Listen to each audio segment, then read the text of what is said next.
and then you send it to that index page, right? That's that part of the cycle. Well, session, it adds a middleman. Let's make it orange. So session adds a middleman right here that holds on to stuff for us. And then what happens is yes, I'm just gonna put boxes up here, it's funny. So on the front end, we'll go to index.html, and if we have something in session, we kind of like get it, and that's all we need to do. We don't even have to go all the way back here because this already put my name in session. So now my front end can just grab stuff from session all day and never have to talk to my server again until the session goes away, right?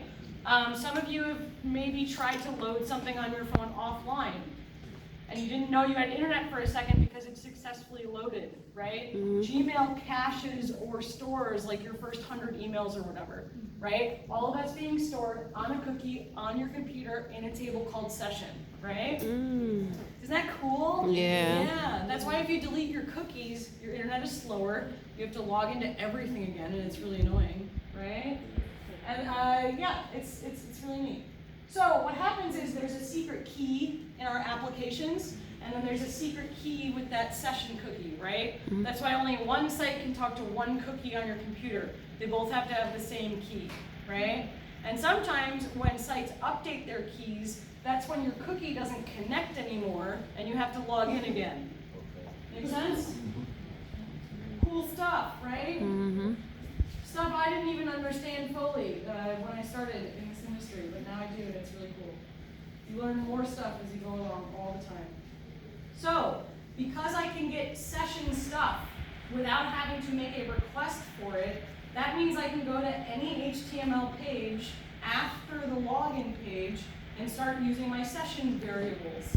So, one way I can do that is by going to this success page, carving out a space for it. So let's do a welcome message.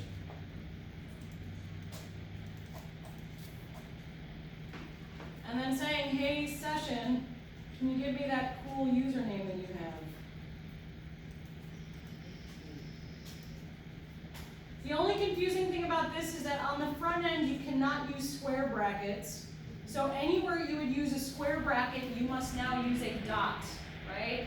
So instead of saying request.session username with the brackets around it, we now say request.session.username, right?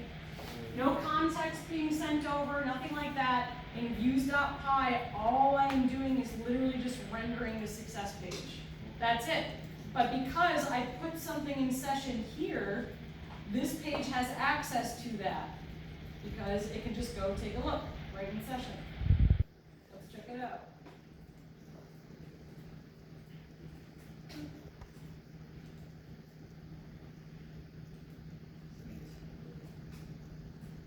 Go and submit, success, welcome in, right? Isn't that cool? So if I go back to my localhost 8000 and I enter a different name, that name will get updated, right? Now that user is in session.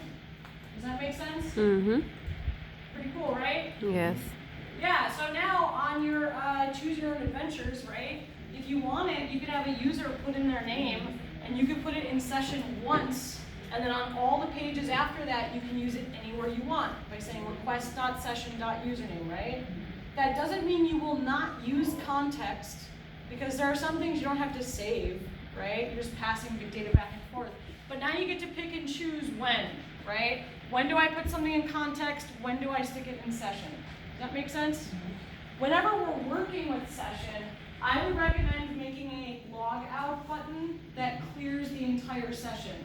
And that's just going to be a route that is going to lead to a method that clears it and redirects back to the home page, right?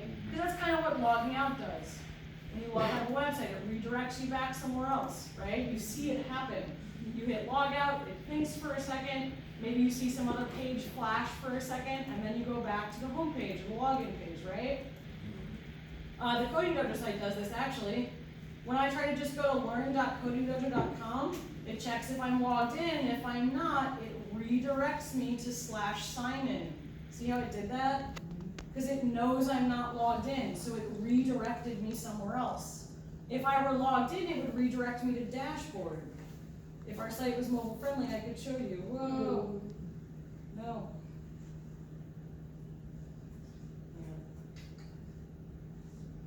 So now that I'm logged in, see how I'm at /dashboard? So if now I have a session open with the Learn platform. I'm logged in, they put my cookie data on, they started a session for me. So when I go to learn.codingdojo.com, they say, hey, does Anne have a session with our site right now? And it says yes. So it redirects me to /dashboard. That's how the whole internet works. In a nutshell, that's it. The end. You don't need to do anything else. Everyone go home. Yeah. So, with how deep would the session go? Because, so say, let's take like a